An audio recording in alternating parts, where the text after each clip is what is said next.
I am so excited to introduce our community team. And that community team is led by Kelly Larson, who is our VP of Community. So I am going to hand it over to her and her team. Um, Okay, thank you so much. So first, I apologize that my name is not correct under in my little box. I left my computer at my parents' house in New Mexico, and I've been using my work computer, and I can't install Zoom because it's illegal. So I'm on my husband's computer. So for tonight, I am Michael Briggs. I'm going to get a slideshow going here. In the meantime, if you are here from my team, if you could say hello and introduce yourself while I pull up our slideshow, that'd be great. Just take turns. Hi, I am Tamara Green. I am the co-chair of Girl Scouts on the community team under Kelly. I apologize, Melissa's internet, something happened with it, so she's probably, I don't know if she's going to be on tonight or if she's going to come on via phone or another means, but so I will be presenting on behalf of Girl Scouts, so very excited here to go over everything and answer any questions you may have. Perfect. Hi, I'm Lee Kason Path. I am the chair of the Volunteer Action Committee. Hi, my name is Marie King. I am the chair of Live and Learn. And I'm Ashley Lawless. I'm the vice chair of Rockets. All right. We have a couple people not with us. Give me 1 second while I pull this up.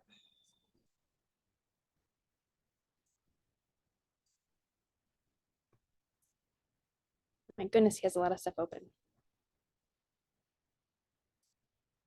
Are you guys able to see that? yes, we can. Wonderful. All right. So thank you all for introducing yourself. I am, as Sarah said, I am VP of Community. This is my 5th year in the league. It's hard to remember. I have always been on Community. I love Community.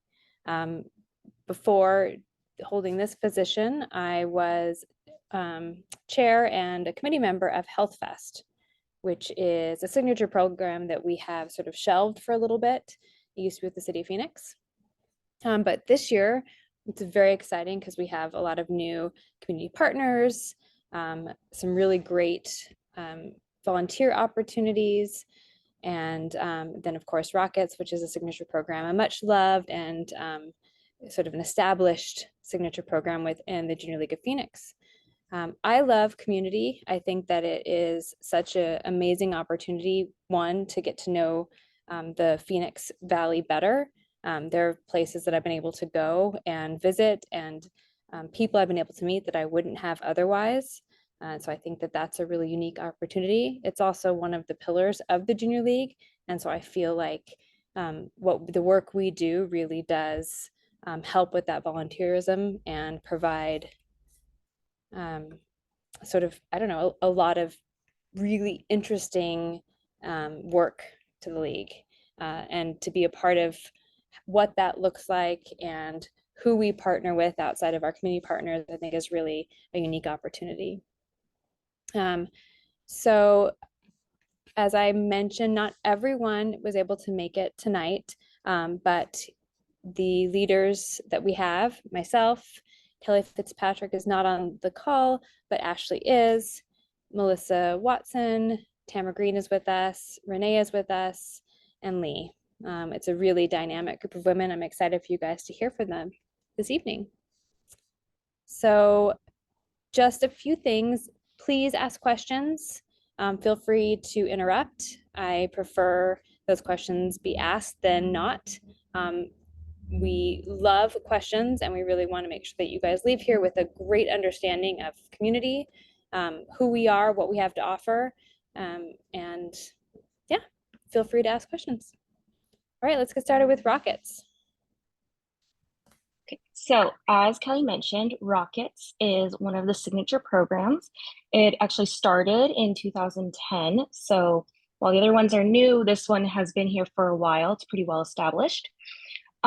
So Rockets is an anagram that comprises of raising our children's knowledge by educating through science, which basically establishes that it's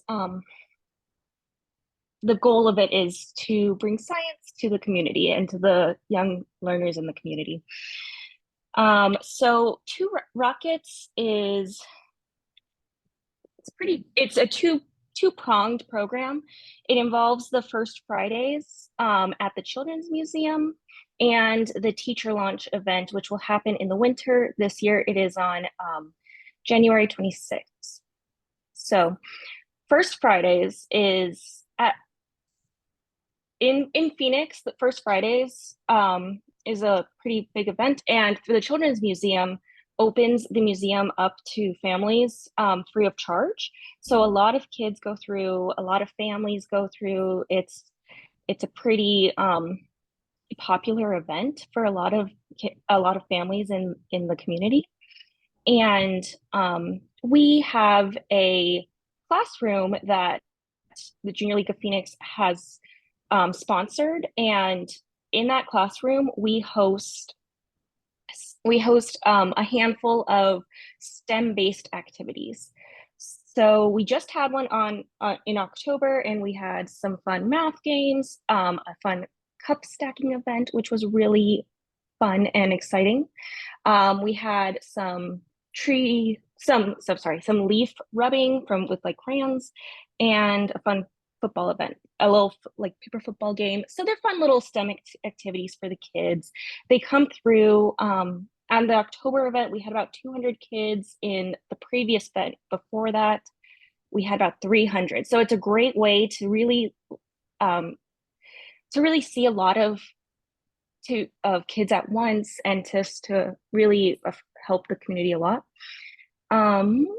What else about First Fridays? We have 4 this year. So like I said, we had October. We're gonna have one in November, March, and April.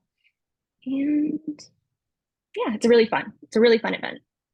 And then the other part of Rockets is the teacher launch. So this takes place at the Science Center, and it's a seminar for 100 pre-K through 12th grade teachers, and it provides them with their professional development credits. It's a day-long like conference for the teachers. But the Junior League of Phoenix works really closely with the Science Center to set it up. And we kind of give ideas on how to incorporate science into the classroom. We come up with some hands-on STEM activities, and we have a lot of giveaways. So the teachers actually go home with a lot of classroom supplies and a lot of really great raffle prizes. And then we also, it's just a really good event for the teachers in the communities, in the community, to help them incorporate science into their activities. And then we have our teacher event this year is on January 26th. So it's coming up soon. Is there anything else? Yeah. Okay. And then so basically Rockets, it's just a great way for kids to learn some fun STEM activities. The teacher launch event in particular is really great way to really develop some event planning skills. If that's something you're interested in, it's a really good way to connect with other like museums. We reach out to the museums for other museums, not just the Science Center, for this event. So if outreach is something you're interested in, this would also be really great for you. We outreach to the schools. So we work with a lot of different schools to get the teachers to come. And so yeah, Rockets is great in summary. Can teachers sign up on their own for teacher launch, or do they have to do it through their school? Yes, they sign up on their own. And then like I had mentioned, they get their continuing education / professional development credits that they need at this event. So It's really good for a So- lot of the teachers. So if a teacher wanted to sign up, do they go to Junior League to sign up or they go through the museum? They would go through the museum. And the museum, I'm not sure if they've updated one because the museum just had their fall event, which Junior League was not involved with, but they just had their fall event a couple weeks ago. So once that's completely wrapped up, I'm sure the Science Center will update their webpage with more information. Thanks. There will be flyers and things, I think, sent to different schools and districts. They know about it, they're prepared for it, and they Mhm. support their teachers taking, usually, they take time off and get sub coverage. Yeah, huge email blast. Mhm. And is it like first come, first served for signups or I would assume so. Because Yes. it's such a limited space. okay. Yeah, this year we're only having 100. We only have room for 100 teachers this year, so it is pretty limited. Mhm. Yeah, it is really a fun event. Having volunteered there a couple times, it's really fun. The teachers are excited. The activities are interesting. They have booths and they bring in different organizations throughout the valley that can offer opportunities to teachers or provide some curriculum support. Okay.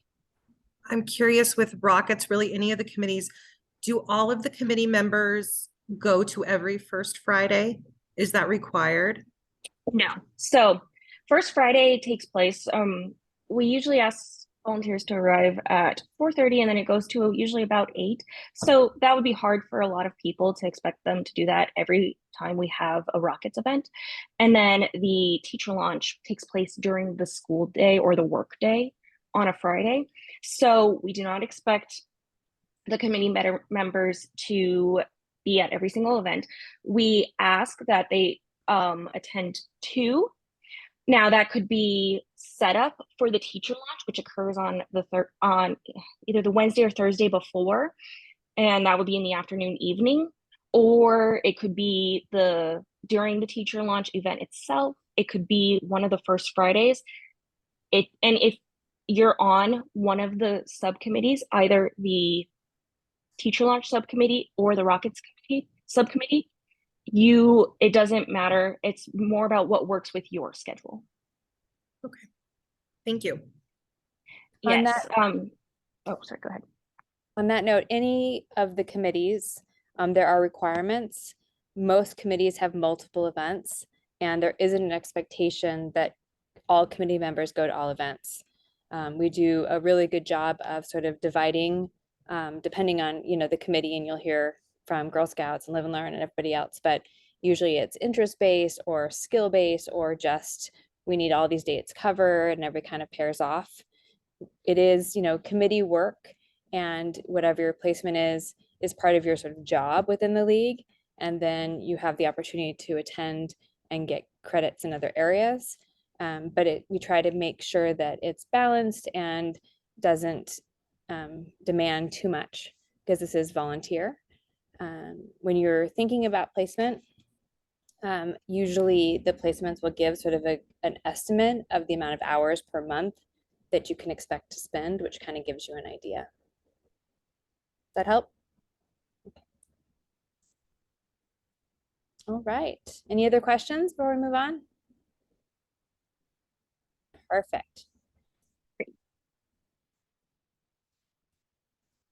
On to Live and Learn and Renee.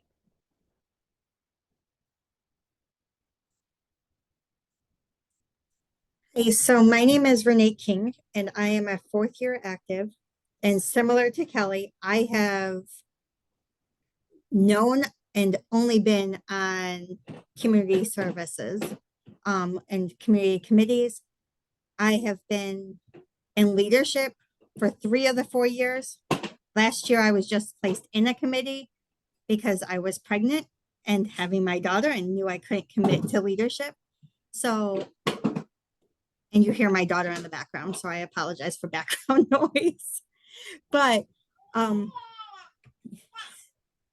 Live and Learn is a new community partner this year. It is focus, we voted on it last year because of their mission, lines with our new mission of the league, which is empowering women. Live and Learn, their mission is to empower women to break the cycle of generational poverty. This organization is fairly new. They've are really growing and have grown exponentially in the last couple of years.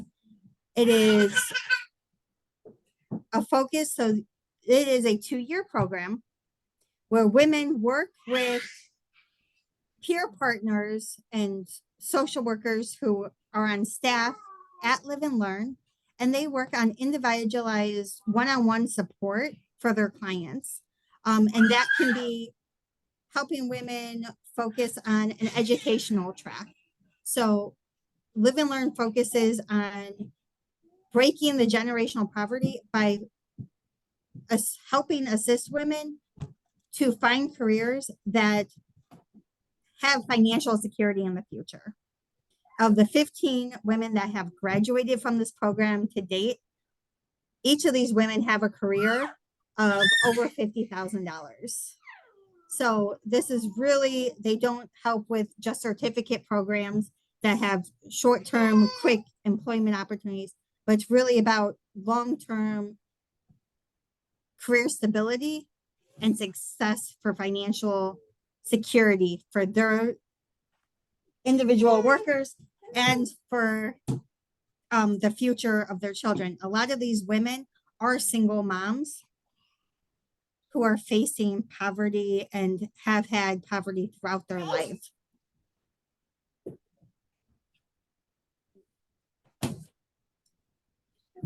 I don't know how, okay, thank you. So our committee is working to assist staff by planning what they call their Empower Hours. And these are 3 events per year that our committee is helping to plan, organize, and implement. Our first Empower Hour is October 21st.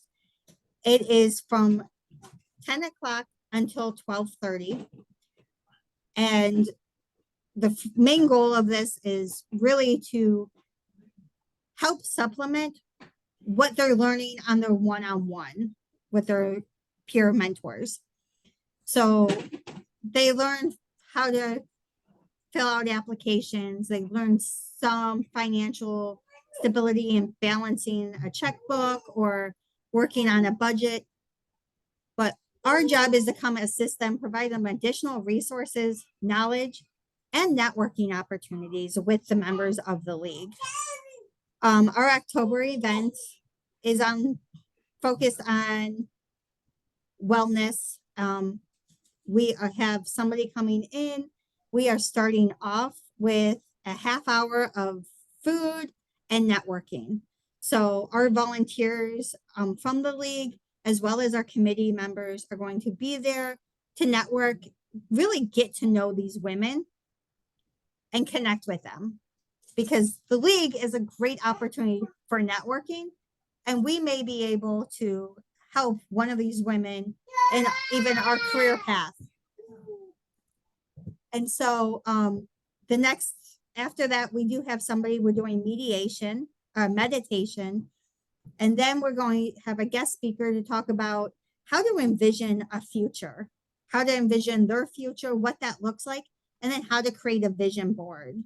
And at the very end, we're having somebody come in to do self-defense, and we'll have a 30-minute demonstration and hands-on practice. So this is just what our October event looks like. But we're planning our January event, which is focused on financial wellness and bringing in speakers to talk about how to take advantage of tax credits, how to focus, what is your relationship with money, and how to, I believe the next speaker was how to kind of work out through your taxes. We have a CPA coming in, and how to prepare financially for your future savings. What's the best way to build that future success financially? And then we have an April event, and that we're focusing on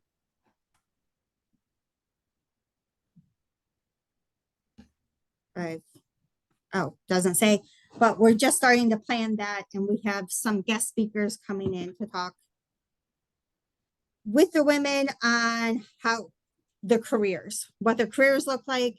We have women from human resources coming in. How we have somebody coming in from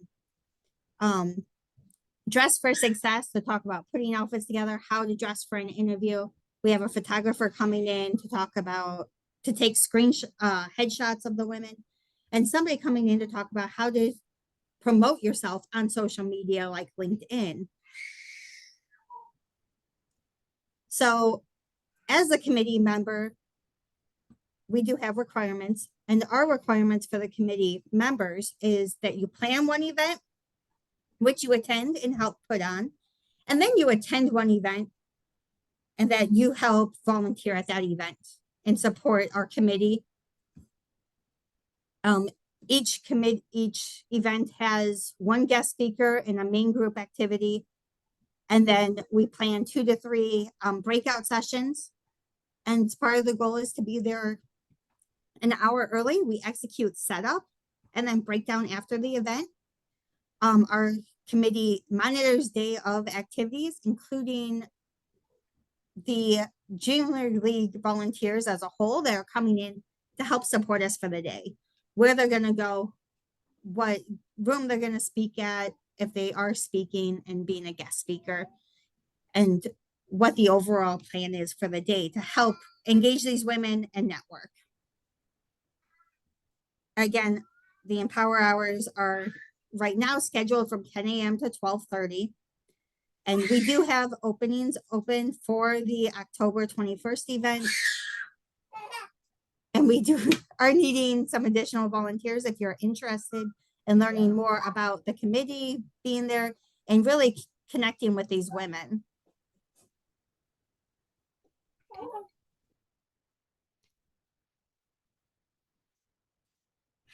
Now, thank you, Renee. Now I'm going to hand it over to Girl Scouts. Great, thank you. Also, There's a thank hand you. raised. I'm sorry. Real quick, sorry about that. There's a hand raised question. Hi, yeah, I had 2 questions. One about how many women attend each of the events. So for the October event, Live and Learn monitors and puts out their invite, and they have about 100 women that they anticipate coming to this event. And then my second one is, you mentioned networking multiple times, which I think is probably a very great thing. Part of the reason I joined Junior League is because I don't know anyone in Phoenix. So like, if I were to volunteer, I don't know that I'm helpful in this area. Like, and so like, is that a requirement for someone coming that they maybe know people who are hiring jobs like this that the women could apply for? You have life experience and you're at the league to network and build your support network as well. These women want to meet women who are successful. You volunteer with the league, you have something to definitely offer them. Doesn't have to be a mentor role in your career field or networking, but to build them up and network and build their support. Thank you. Good questions. Thank you. All right, now on to Girl Scouts. Great, thank you. All right, again, I'm Tamara Green. I am the vice chair for Girl Scouts. Melissa Watson is the current chair for Girl Scouts. I just don't think she's on, but she's around. Yeah, so we'll go ahead and we can segue into the first area. So we have just our committee members. As of right now, we have 12, there's 12 of us total. So including myself and Melissa, we've got the 10 girls, or the 10 ladies that are part of the committee. We would not, like, they have been tremendous in standing up this new program that we've brought on. So we're very excited with having such a good committee, an engaged committee. And it's been a lot of fun so far. And I know they're not here, but I can't speak humbly. We have a great group of gals and speak very highly of all of them. So JLP is also, so Girl Scouts is a new program with JLP. This was voted on and implemented or agreed like this past year. And so we're getting to help stand up this new program. And so what is Girl Scouts and how are they serving the communities? So they are, they provide programs to 11,000 girls within the within the Phoenix metro area. They also support girls in like the northern Arizona, as well as some parts in Tucson, but I think Tucson has their own troop or like their Girl Scout area.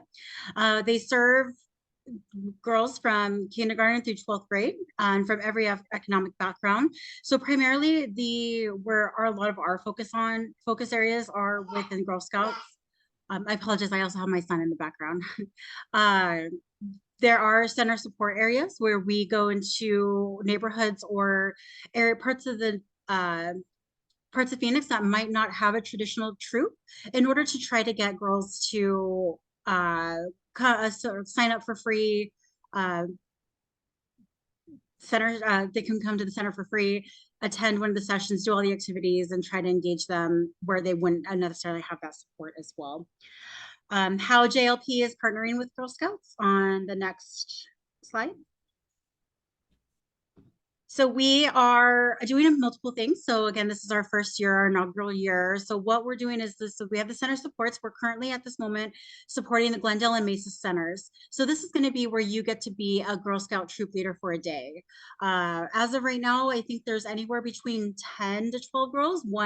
One class or one activity had 19 girls in Mesa on the first week that we were there. They are led by the Girl Scout leaders, their points of contact. So we come in, our committee members, one of us will be there to lead the committee, and then those 2 volunteers that we ask for from the JLP provisionals or anyone that needs that extra event credit.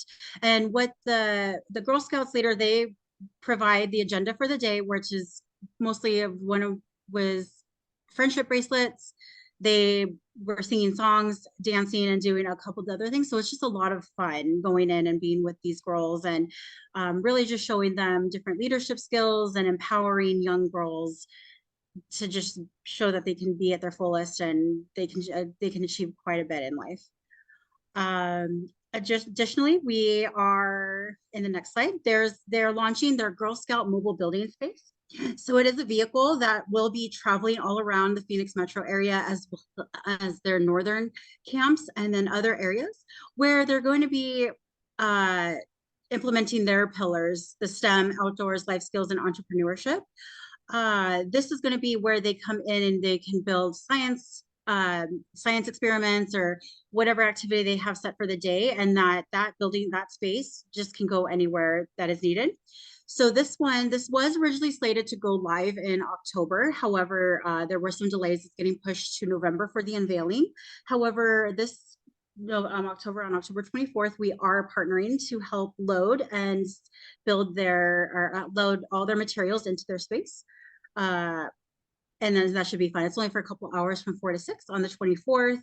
And they're more than happy to have all the JLP members if it's on the calendar. I believe they wanted 8 to 10, but that'll be a fun. We get the first, like some of the first people to go and see the new vehicle and get to see the experience before it launches to the greater community. Additionally, we are also going to be hosting Badge Bash. So it is their annual fundraising event. And what we're going to be doing, we'll have our booth where we're going to be constructing harmonicas where the girls can take those harmonicas and go around the fire pit or learn, make music in various ways on however they want to make that with a harmonica. We will be there. It will be a lot of fun. Everybody has talked it up that we get to go. So the girls get to go around, do the different activities, get a badge that they can put on their sash. It's like a fake sash they get that day. And then there's dinner, dancing. They have a beautiful campground that they're hosting it at. And it just sounds like a really good event. If you go on the Girl Scouts Arizona Cactus Pine Council Instagram, they're starting to do marketing ads for it, and it just looks like a good time. So I highly suggest checking it out, and we're very excited for that upcoming event. And then the last event for our fall programming will be the wagon build. So in the wagon build, we're going to be helping the girls to build their radial flyer wagons that they'll be using to cart around their cookies come cookie season at the beginning of the year. So we'll assist with assembling and decorating the wagons, as well as chucking all that good stuff. But that'll be a lot of fun. More to come on our winter and spring programming. They're currently ironing out some of the dates and some of the events, so we should be getting those on the calendar. I apologize, I don't have a committee expectation slide. I miss getting that in there, but as far as our committee expectations, again, we have a lot of events, so not everybody is expected to attend every single one. What we do, or what our member expectations, is that they have to attend 75% of the scheduled committee meetings. We understand life happens, certain things may not happen, you can't make it, last minute things happen, we get it, but we do want to try to have everybody attend those because there is crucial information as far as what's coming up and changes from there. And then also the committee will be expected to lead 2 community drop-in sessions. So whether it be at Mesa or Glendale. So we're doing one in the fall, one in the spring. So, because we have 10 gals, and I think we have enough for 1 per week until the winter. So that actually worked out really well. And that they have to attend the 2 big events, Badge Bash and Big, and that they're, and then just help out where they want for the other. Everybody's been eager to volunteer to all of them. So it's been pretty easy, but we do expect that the 2 big events to help out and support that area. Yep, and then just be a good steward and go from there. And then again, this is our first year, so there's a lot of learning curves and a lot of areas. I think we're doing pretty good so far, but it's been a lot of fun, and we do have some photos to share. So we and the committee and the leadership team got a chance to go and tour the Parsons Leadership Center at the base of South Mountain, and words cannot describe how beautiful their compound or their campground is. Most wedding venues are not as nice as this, but they had beautiful cabins that seemed they were brand new. They have a museum, a state-of-the-art kitchen. So the Badge Bash is going to be a great time. Very excited. And then the Girl Scouts Impact Box Assembly. So we did help out the team build impact boxes where they took these 2 different areas, like the marginalized or socioeconomic areas where they might not have a traditional troop, to try to encourage girls to get involved and join a troop, or just try to learn that there are opportunities and areas for them to join from here. So happy to answer any questions. Looking forward. Please reach out if you don't have any questions now. You can email me. And I know that I have a committee meeting inquiry I need to respond to, but you will be able to come to our next committee meeting. Any questions? No. Nothing in the chat. All right. Okay, and last but not least is Lee, Chair of the Volunteer Action Committee. Hello. All right. So bear with me. I'm just now getting my voice back. In the last 3 weeks, I've lost it twice. So we're getting there. We're getting there. But I'm super happy to kind of present about our Volunteer Action Committee, or VAC, as we call it. We are in charge of pretty much kind of putting all of the community shifts out on the calendar for you. This group is a small group, but a very mighty group. We've got some wonderful women on this committee, and this is a wonderful committee if you are interested in learning how to build relationships with community partners. Like, that's one of the big things that we work on is each one of our members is assigned to work with 3 to 4 of our community partners. They're reaching out to the community partners, learning about those partners, finding out where we can help. They're also creating just volunteer opportunities for our junior league members. And then on top of that, our members are also in charge of the Dun-In-A Nights.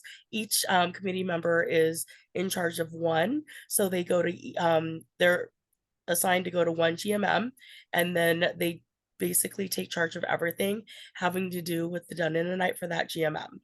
And then along with that, our members also research new community partners. So as we hear from members like you guys, if you have a community partner that we're not currently working with and you think it would be a great fit for us, send an email over, let us know, and then we can kind of take the information from there and do the research. And if everything works out, we can add in additional volunteer opportunities for our members. And then we have lots of shifts coming up. So we're working on shifts with like the Botanical Gardens. Hope in the Future is always a fun one. We help with their holiday party in December. And then with St. Mary's Food Bank, we're working on I believe it's the turkey. I can't remember what we call it. It's a turkey something in November, where we pretty much do like help with like handing out the turkeys and all of that.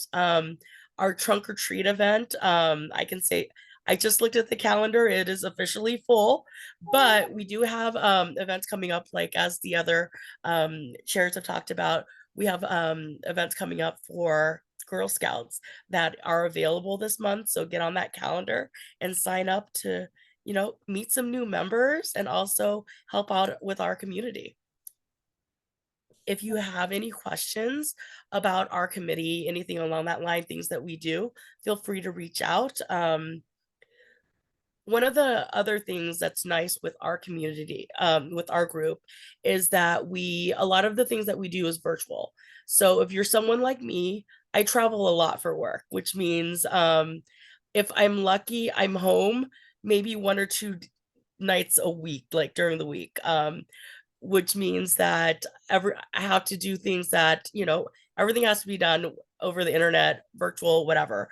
But so this works out wonderfully for me, just because I can, as long as I've got access to the internet, I can do what I need to do to help support the league. Thank you. Back over to you. Any questions or anything in the chat, Sarah? Can you just touch on what is Hope in a Future? Yeah, so it is one of our community partners. They work with children who are in foster care. And so every December they do this huge holiday party for these kids. So the kids get to come and they get to pick out like a holiday gift. They have dinner.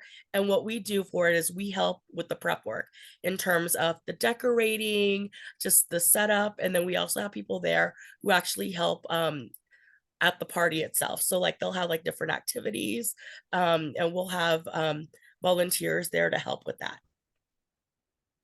Okay, thank you.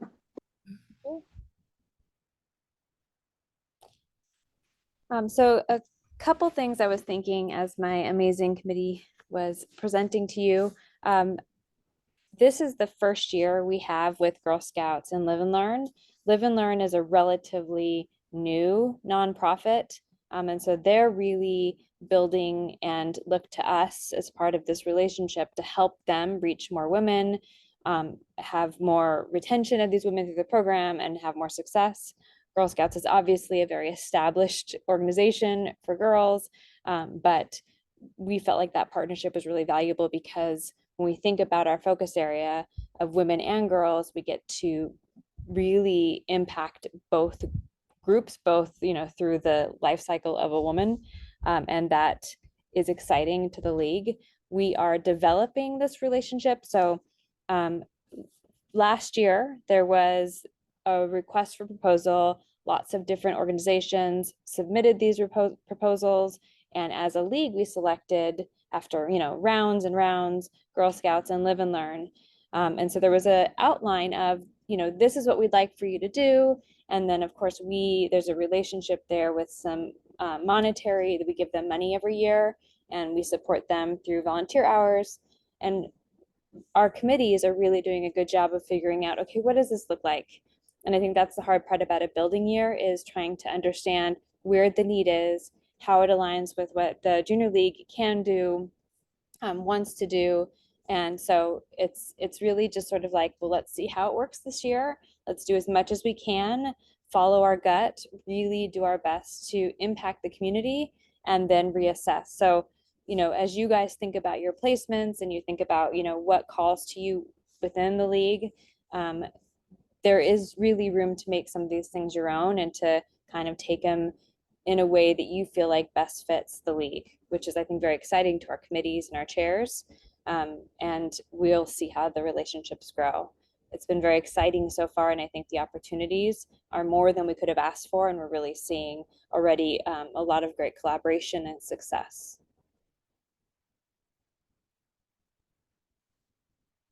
Oh, and then with VAC, last thing, when we think about what relationships we want to form, so if you have an idea of a nonprofit or some other organization that you've worked with that you think would be really a good fit for the league within a VAC, Volunteer Action Committee shift, we really try to keep a big percentage of it, about 80%, focused within our focus area. So women and girls, obviously they don't all fit within that, but we try to kind of lean that direction when we think about who we're serving the community during this time that we have this focus area until it changes, if and when it changes.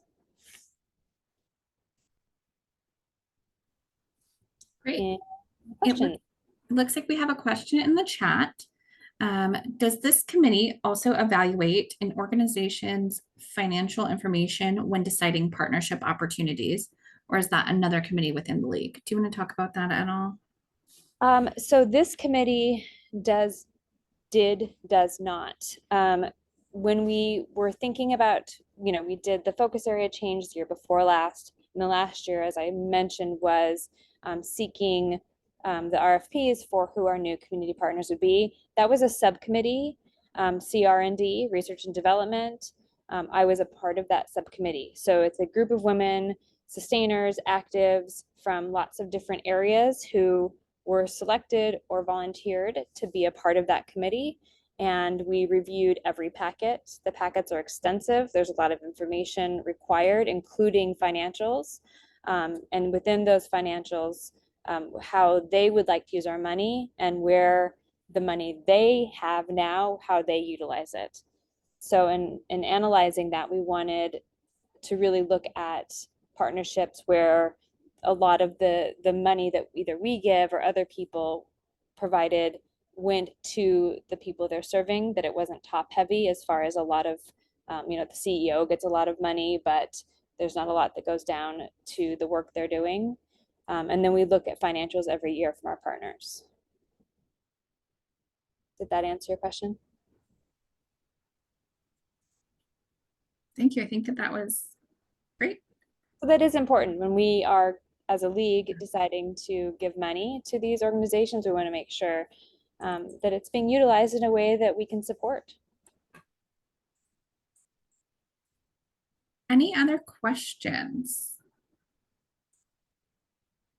I'm happy to talk on the phone, meet with you, or any of you, all of you, about kind of what that looked like, if you're interested, because I had to learn. It was fascinating last year. So I'm happy to go over it with you if you're curious. Yeah. As long as you are all okay with it, I'm going to put emails in the chat. So if any of the ladies have any questions, they can reach out to each of you. But if we don't have any other questions, we can wrap it up for the evening.